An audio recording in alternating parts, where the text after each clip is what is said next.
Yang kami hormati Bapak-bapak, Ibu-ibu, juga banyak orang tua kita.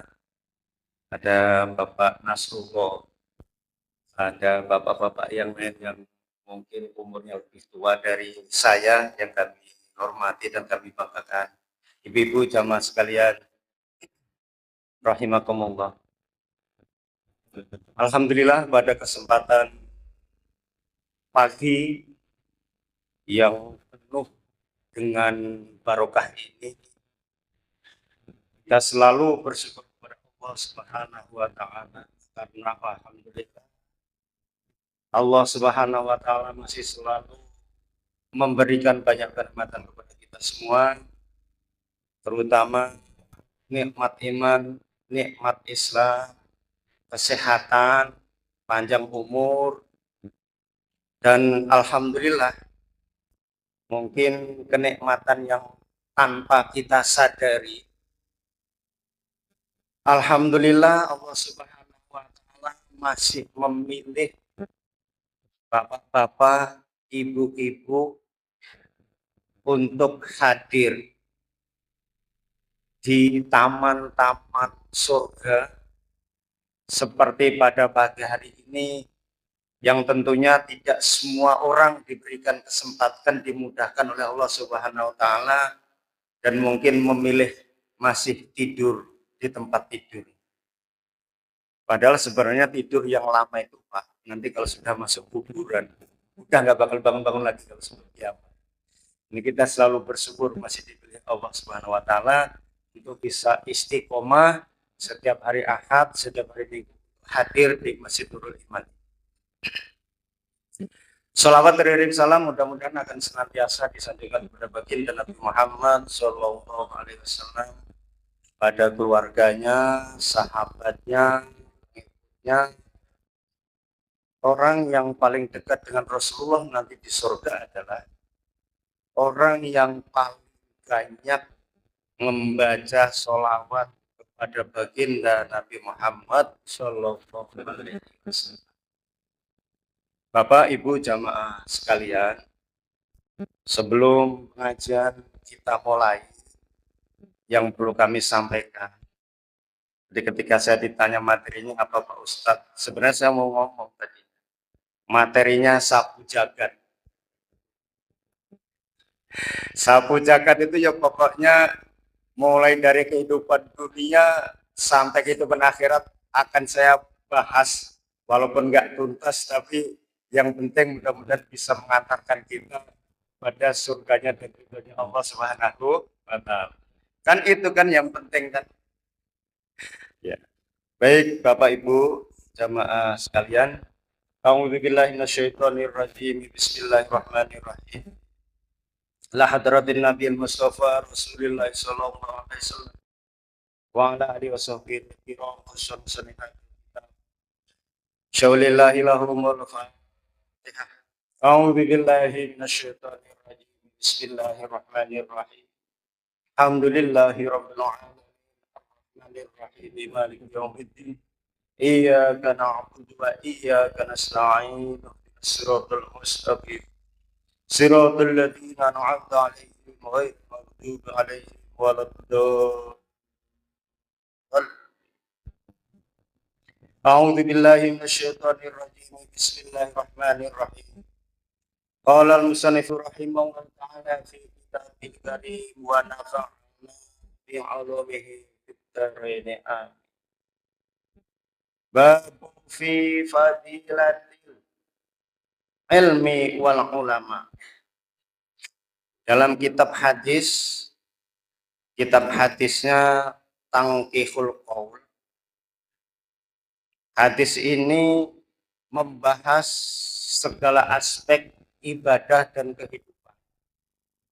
Disebutkan yang pada kesempatan pagi ini kita mulai tentang keutamaan ilmu dan ulama. Wa qala Nabi sallallahu alaihi wasallam. Perlu kami sampaikan Bapak Ibu, kalau belum terbiasa Kalau setiap nama Nabi Muhammad disebut, Bapak Ibu jangan diam saja.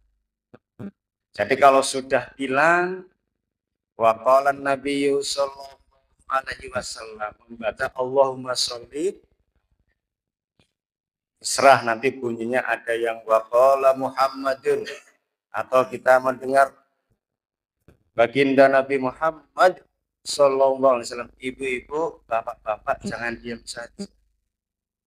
Maka yang paling bagus adalah langsung membaca Allahumma sholli. Saya ulang. Wa qala Nabiyyu sallallahu alaihi wasallam. Allahumma sholli. Sebelum saya lanjutkan, kenapa ini penting?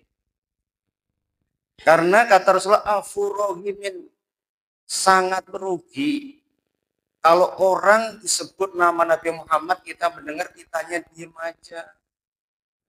Kenapa rugi? Karena di dalam kitab ini disebutkan, ada kemungkinan nanti di padang mahsyar Rasulullah tidak mau memberikan syafaat orang yang ketika namanya disebut, dia tidak mau membaca sholawat. Nah, ini jadi mungkin mohon maaf, pengajiannya materinya agak ekstrim. Ya, agak ekstrim. Masalahnya Bapak Ibu, orang yang membaca sholawat itu atau ibadah yang paling gampang, paling mudah itu adalah membaca sholawat. Kenapa sebabnya? Nggak perlu ikhlas, nggak perlu syarat khusus, mau pamer, mau dilakukan, atau dibaca biasa, tetap pahalanya nyampe. Bayangkan dalam kitab Tanggul juga disebutkan, man sholla alayya. Kasih lagi kepada bapak-bapak ibu, ngantuk apa enggak ngajinya. Materi yang awal ini masuk apa enggak, coba disebut. Wa qala Nabiyyu sallallahu alaihi wasallam. Nah, yang semangatlah, jangan ragu-ragu. Kenapa sebabnya? Bayangkan kata Rasulullah, man sholla alayya wahidatan. Barang siapa yang membaca sholawat kepadaku satu kali saja, kutibalahu asyru hasanatin, akan ditulis baginya, diberikan pahala baginya 10 kebaikan. Wa muhyat anhu asyru sayiatin, dan akan diampuni 10 dosa-dosa. Man, ada ibadah yang selain itu? Benar, nggak benar, bacanya salah apa enggak, tetap dapat pahala. Kalau baca Quran, mungkin mohon maaf, tajwidnya salah, makhrajnya salah, kan belum tentu dapat pahala kan. Sedekah, mungkin dia nggak ikhlas, apalagi sholat, bacaannya mungkin masih salah-salah dan sebagainya, apalagi sholatnya sendirian, belum tentu kan diterima. Tapi kalau sholawat tetap diterima. Itu makanya jadi ini juga sekaligus tambah ilmu lagi mungkin yang belum terbiasa. Mulai detik ini pengajian pada pagi hari ini, pokoknya setiap nama Nabi Muhammad disebut, bapak-bapak, ibu-ibu, jangan diem saja. Entah itu bunyinya baginda Nabi Muhammad atau waqala Nabi sallallahu alaihi wasallam, itu artinya yang dimasukkan adalah baginda Nabi Muhammad sallallahu alaihi wasallam. Tetapi nanti jangan serius-serius amat ngajinya Bapak Ibu. Begitu nama Muhammad disebut, langsung disuruh bersolawat. Tapi namanya bukan yang dimaksud, bukan Nabi Muhammad. Muhammad tukang dagang sayur misalnya, ya jangan. Saking seriusnya seperti itu. Nah, kami lanjutkan. Kata Rasulullah, keutamaan menuntut ilmu, man ing takol, barang siapa yang melangkahkan kakinya liyata'allamal ilmi, untuk menuntut ilmu seperti pada pagi hari ini, illa ghufira, kecuali Allah akan mengampuni dosa-dosanya qabla ayyah tua, Sebelum kakinya dilangkahkan dari rumah, itu sudah diampuni oleh Allah Subhanahu wa taala dosa-dosanya. Bayangkan Bapak. Jadi, ini jamaah subuhnya memang di luar hari Ahad ramai seperti ini juga, Ustaz. Iya, alhamdulillah. Ya, mungkin agak ramai karena memang ketambahan dari jamaah masjid tadi ada masalah. Jadi bisa dibayangkan Bapak Ibu. Kata Rasulullah, orang yang berangkat menuntut ilmu, majelis zikir, majelis sholawat. Jadi ngajinya jangan ngantuk. Bukan hadir ke majelis organ tunggal. Itu enggak itu. Jadi ini majelis zikir lah bahasanya. Maka akan diampuni dosa-dosanya sebelum dia melangkahkan. Bayangkan. Tapi jangan diambil penafsiran. Wah, mulai hari besok saya niat ngaji aja lah. Langkah sekali balik lagi ke rumah ya enggak. Nah, itu saking hebatnya tentang keutamaan majelis ilmu. Ya. Majelis ilmu. Nah, ketika waktu beberapa bulan yang lalu atau tahun yang lalu kami menyampaikan tentang semangat menuntut ilmu ini, Bapak Ibu. Ya. Tentang menuntut semangat menuntut ilmu supaya menjadi dalil kitanya semangat, yaitu salah satunya ya, bayangkan ya, baru niat melangkah ke menuntut ilmu majelis zikir seperti pada pagi hari ini, dosa-dosa kita sudah diampuni oleh Allah Subhanahu wa taala. Dalam hadis yang lain juga dikatakan yang redaksinya adalah kalau kamu kebetulan melewati taman-taman surga, jangan sampai nggak mampir. Ini sebenarnya bahasa taman surga ini, Pak, kalau yang dengan keimanan, itu sudah bahasa paling tinggi, kata saya. Lah taman surga, surganya belum ada, sudah dikasih tahu Rasulullah. Taman surga itu apa maksudnya Rasulullah? Taman-taman surga adalah majelis ilmu, majelis zikir seperti pada kesempatan pagi hari ini, dimanapun tempatnya. Kenapa dinamakan taman surga? Karena ada juga namanya malaikat sayahin. Malaikat sayahin itu setiap hari 24 jam keliling, nyari tempat-tempat yang dimana di situ ada majelis zikir, majelis ilmu. Malaikat sayahin mencatat, melihat, bahkan ikut duduk di sini. Jadi walaupun jamaahnya memang banyak dan kurang. Ini kalau yang secara hakikat, ini tempat-tempat seperti ini adalah penuh dengan malaikat yang ikut memberikan rahmat, memintakan ampun pada orang yang sedang duduk zikir di majelis. Dalam hadis ini juga dikatakan, bahkan sampai semua binatang yang ada di laut,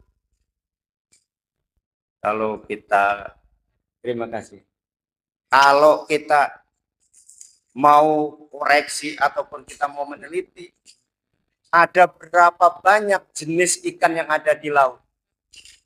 Ada udang, ada cumi, ada ikan teri, dan seterusnya.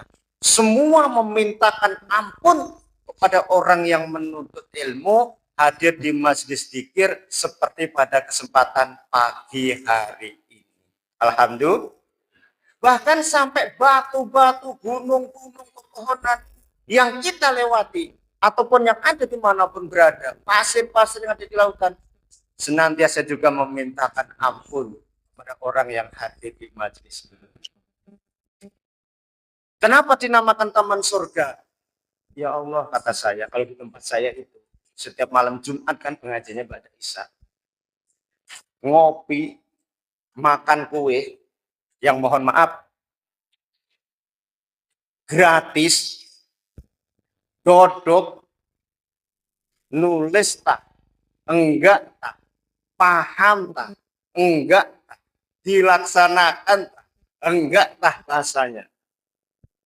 Itu duduknya Bapak Ibu 1 jam saja. lebih baik daripada sholat sunnah 1000 rakaat. Kalau di tempat saya beda loh Pak. Saya sebenarnya kelurahannya itu di Pakuwon, depan PTA. Kalau di Pasar Buah tadi itu rumah mertua saya. Nah, bayangkan ya Allah, ibadah apa yang lebih istimewa dibandingkan dengan menuntut ilmu majelis zikir seperti pada pagi hari ini?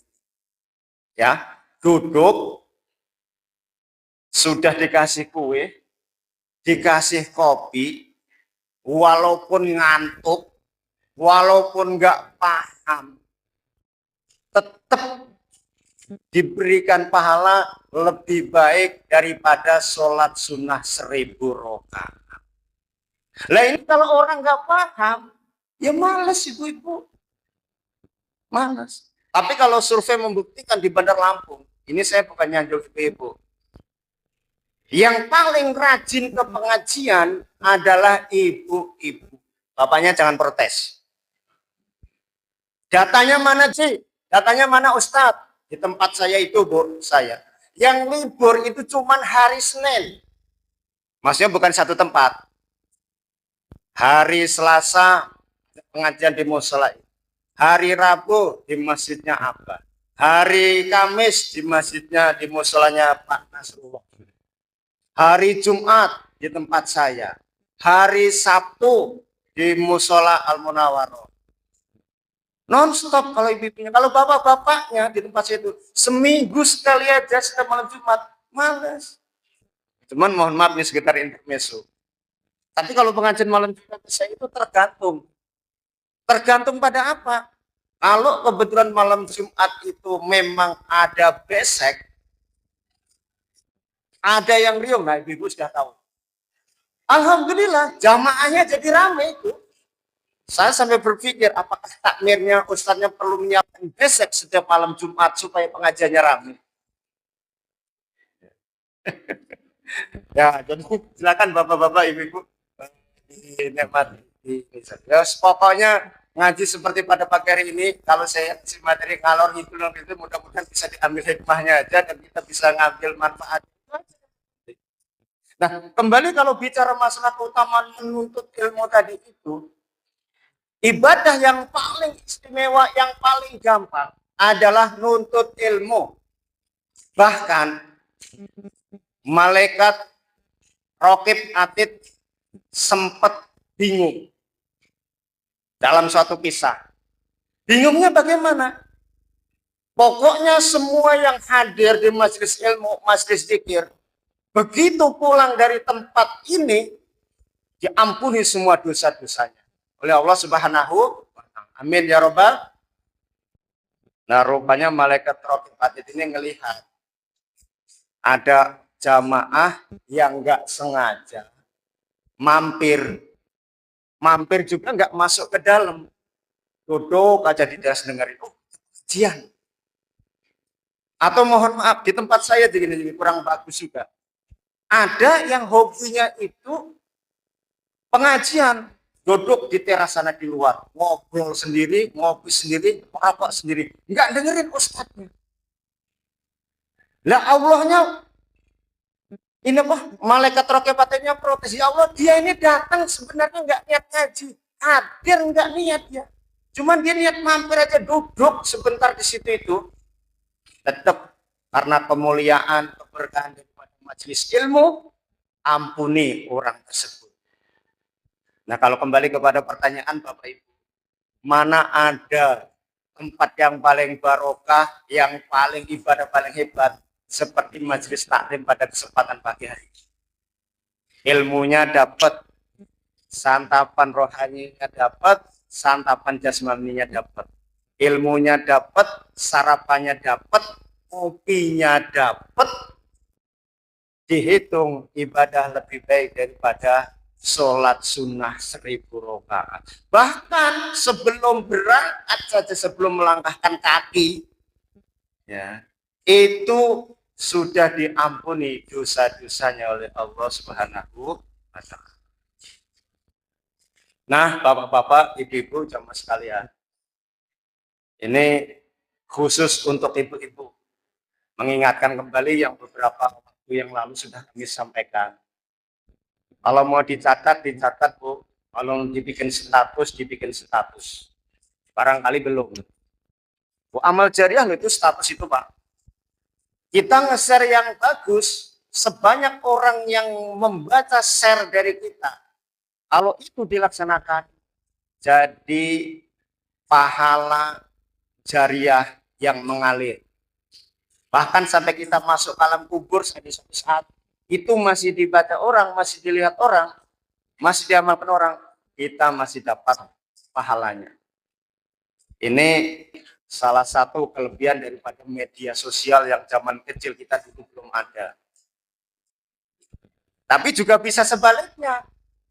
Kalau kita nge-share-nya yang nggak baik, barang-barang porno dan lain sebagainya, atau mohon maaf, kalau ibu di sini emang nggak ada. Ini kayaknya wajah-wajah ahli surga semua. Iya, beneran. Ibu-ibu kan ada itu hobinya itu selfie, main TikTok, joget-joget, di-share lagi. Ya Allah Bu, sebanyak orang yang melihat, sampai ibu suatu saat sudah masuk liang lahat, sudah masuk kuburan. Apalagi orang yang lihat itu laki-laki, nafsu melihat baju ibu, foto ibu, melihat TikTok ibu, ibu lagi di kuburan, ataupun seandainya belum meninggal, ibu lagi apa saja itu dilihat orang, diposting orang, ibu dapat dosanya ngalir terus. Makanya rosetnya. Nah, khusus untuk ibu-ibu, kami ingatkan, ini jamaah istimewa ini. Kalau bapak-bapak, sebenarnya kan kewajiban kan bapak-bapak, sholat subuh, sholat berjamaah. Kalau menurut ilmunya memang iya. Jadi kalau bapak-bapak, itu sholatnya memang diwajibkan di masjid, di mushola yang terdekat. Tetapi bagi ibu-ibu, disuruh tidak, dilarang juga tidak. Artinya seandainya memang di rumah, hanya besar. Tapi kalau bagi bapak-bapak, tidak. Kata Rasulullah, wa qala Nabi sallallahu alaihi wasallam. Alah, selawatnya udah lupa lagi. Lagi makan Ustaz. Memang ini untuk menjadi karakter itu memang harus sabar ini, harus sabar. Belum terbiasa, harus dilatih terus ini. Saya ulangi, wa qala Nabi sallallahu alaihi wasallam. Allahumma sholli. Sudah berapa kali Bapak Ibu baca selawat tadi? Tinggal ngalihkan aja. Kalau seandainya dihitung sudah 10 kali, 10 dikalikan 10 sudah 100 pahala, 10 dosa-dosa diampuni. Itu maksudnya seperti itu. Idza sholatil mar'atu khamsaha. Jadi ini yang saya sampaikan itu hadis Rasulullah. Kalau ibu-ibu bisa punya ciri 4 hal ini, disuruh masuk surganya milih lewat pintu mana. Pintu surga kan banyak. Bapaknya enak, bapak-bapaknya nggak ada ini. Khusus ibu-ibu memang. Ya. Jadi kalau ibu-ibu pengen masuk surganya, milih nanti lewat pintu mana, bayang masuk surganya susah, sudah masuk surga disuruh milih, mau lewat pintu mana, ibu. Satu syaratnya, idza sholatil mar'atu khamsaha. Apabila ibu sudah sholat 5 waktu, nanti diuraikan sedikit. Kemudian wasauma syahroha, dan puasa bulan Ramadan. Yang ketiga, wahadonat farjaha, menjaga kehormatannya, mohon maaf, bahasa sekarang tidak selingkuh, menutup aurat setiap keluar rumah. Wa ata'at zaujaha, dan taat kepada suaminya. Fadkhulul jannah min ayyi babin syi'ti. Silahkan masuk surga dari pintu mana yang ibu suka. Alhamdulillah ibu-ibu sudah punya semua kan? Sudah punya semua belum ibu-ibu? Jawabnya ragu-ragu, enggak meyakinkan. Sudah, tapi ada yang belum sempurna. Satu, idza sholatil mar'atu khamsah, apabila kita ibu-ibu khususnya maksud saya sudah menjalankan sholat 5 waktu. Ya, satu. Makanya bapak-bapak, ibu-ibu, sholat 5 waktu itu tidak bisa ditawar. Sudah kita pahami bersama, kalau puasa, terus kemudian zakat, ada syarat-syarat yang harus dipenuhi dulu baru boleh pergi haji. Tapi kalau sholat, bahasanya tanpa ada alasan lagi, dalam keadaan apapun harus dilaksanakan. Kan sudah jelas, berdiri, nggak mampu berdiri dengan duduk. Seperti bapak-bapaknya tadi, sudah harus dengan duduk. Nggak bisa duduk dengan tidur berbaring. Dan seterusnya akhirnya sampai dengan isyarat. Bahkan dengan isyarat tersebut sudah nggak bisa alias sudah meninggal dunia, wafat, disolatkan. Dan yang terpenting, disampaikan Bapak Ibu, terutama para mubalik yang ada di media sosial, yang ada di televisi, baik televisi nasional ataupun lokal, baik TVRI ataupun TV-TV yang swasta. Ada ustadz yang memberikan pendapat ataupun hujah dalil bahwasanya sholat itu kalau sudah ditinggalkan nggak wajib diqodho. Udahlah, Allah itu kan maha pengampun. Cukup baca istighfar, sholat sunnah taubat, Allah sudah mengampuni. Dalilnya mah benar, tapi penerapannya enggak. Nyesatin orang itu. Maksudnya bagaimana? Nah, bayangkan Bapak Ibu, mungkin selama ini pemahaman kita bahwa dosa besar itu adalah, mohon maaf, zina, membunuh orang, dan lain sebagainya. Padahal dalam keterangan hadis Rasulullah, orang yang meninggalkan sholat 1 waktu dengan sengaja, dosanya lebih besar daripada dosa berbuat zina. Ini yang orang kadang-kadang belum paham. Nah, bagaimana caranya? Yaitu tadi, makanya semua sholat yang sudah barangkali kita tinggalkan, mumpung masih ada umur, mumpung masih ada waktu, masih ada kesempatan, qodho. Iya Pak Ustadz, kalau ninggalin sholatnya cuma sebulan mah ente. Nah ini kalau mantan preman ninggalin sholatnya 5 tahun, 10 tahun, bagaimana Ustadz? Qodhonya capek. Ya, makanya yang saya pesankan Bapak Ibu, ya, jangan ikut pendapat yang kurang benar, yaitu terutama masalah sholat 5 waktu. Sholat yang pernah ditinggalkan itu harus diqodho. Wa qala Nabi sallallahu alaihi wasallam, hilang lagi sholawatnya. Allahumma sholli. Benar, rugi nanti bapak-bapak di akhirat. Rasulullah nggak mau memberikan syafaat. Yang bisa memberikan syafaat adalah hanya Rasulullah nanti di kata masyarakat itu. Ya makanya diingat-ingat tuh, dibikin status itu. Ya nggak lupa. Waqala Nabi sallallahu alaihi wasallam. Jadi kata Rasulullah, idza nasiya sholata, apabila kamu lupa sholat, bisa jadi sengaja, bisa jadi waktu itu mungkin masih jadi preman, belum sempat, belum paham. Solu idza dzakaruha, maka segera sholat ketika sudah ingat. Maksudnya ingat itu bagaimana? Kalau memang subuhnya kesiangan, begitu bangun walaupun jam 6:30, ya langsung diqodho sholatnya. Dan dalam keterangan hadis yang lain, waqala Nabi sallallahu alaihi wasallam, Allahumma sholli. Tahu sampai kapan ini nanti masuknya nih karakter yang baca selawat ini. Apabila seseorang itu meninggalkan 1 waktu sholat, maka namanya sudah ditulis di pintu neraka. Fulan bin Fulan labudda yadkhul. Dia harus masuk ke sini. Bisa dihapus. Syaratnya apa? Yaitu sudah diqodho sholat. Jadi kalau belum diqodho, namanya mesti ditulis di situ. Ini terutama bapak-bapak ini. tanggung jawabnya berat. Karena apa? Ar-rijalu qawwamuna 'alan nisa, terutama bagi istri dan anak-anak, terutama anak perempuannya. Jadi kalau misalnya mohon maaf, bapak-bapaknya rajin sholat, rajin ibadah, istrinya, anaknya di rumah nggak diurus, sudah sholat apa belum?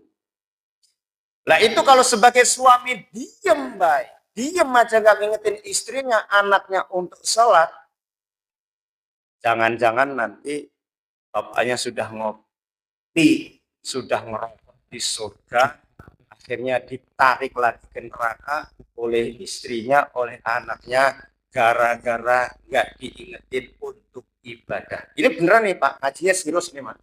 Serius nih ngajinya ini. Iya. Belum ditambah lagi, banyak yang mungkin mohon maaf, apa nggak paham, apa belum ngerti, yang ngerti juga saya. Ketika istri kita, anak perempuan kita keluar dari pagar rumah kita, entah ke pasar, entah kerja, entah antar sekolah, tidak menutup auratnya, kok suaminya diem saja tidak mengingatkan. Ini juga nanti jadi peluang. Seandainya suaminya sudah di surga santai-santai, akan ditarik lagi diajak neraka oleh istrinya, oleh anaknya. Naudzubillah min dzalik. Berat tanggung jawabnya suami. Ini yang sepele-sepele aja, yang ringan-ringan aja, yang pengajian setiap harinya ini. Jadi ini yang terpenting bagi bapak-bapak, yang setiap harinya menjadi tanggung jawab. Beda dengan ibu-ibu. Mohon maaf, kan ada juga itu. Sebagaimana keluarga nabi-nabi kan begitu. Ada yang suaminya nabi, istrinya ngengkeng. Ada, kalau yang idealnya baginda Nabi Muhammad, istrinya, keluarganya semuanya dalam keadaan iman, dalam keadaan Islam. Beda, misalnya suaminya capek, nggak sholat, istrinya nggak ngingetin. Kalau istrinya nggak takut, khawatir kalau suami masuk neraka, dibiarin. Istri mah nggak dosa. Bu, mohon maaf ibu-ibu ini istimewa. Kalaupun ada, tapi ibu-ibu di sini mah nggak ada. Ada kan, mohon maaf. Istrinya rajin pengajian, bapaknya nggak mau pengajian. Mohon maaf, istrinya sudah solehah banget. Suaminya masih salah. Ada kan Bu ya? Ibu-ibu nggak usah ambil pusing. Walaupun surganya ibu ada di suami, dalam hal ketaatannya tadi, tetapi ibu tidak nanggung dosa suami. Yang nanggung dosa istri dan anaknya adalah suami. Makanya semangat ibu-ibu. Tetap ngajinya, tetap ibadahnya, tetap menutup auratnya.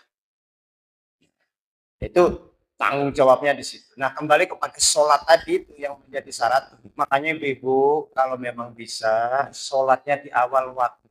Ini ada tanya jawab jam berapa? Ada tanya jawab. Nanti saya sebentar lagi setelah ini nanti kalau penonton sampai jam berapa pengajian? Jam 6. Masya Allah, orang ibu-ibu, ibu bapak 1 jam 15 menit dari setelah waktu subuh tadi. Ini sudah 1 jam 15 menit belum ini?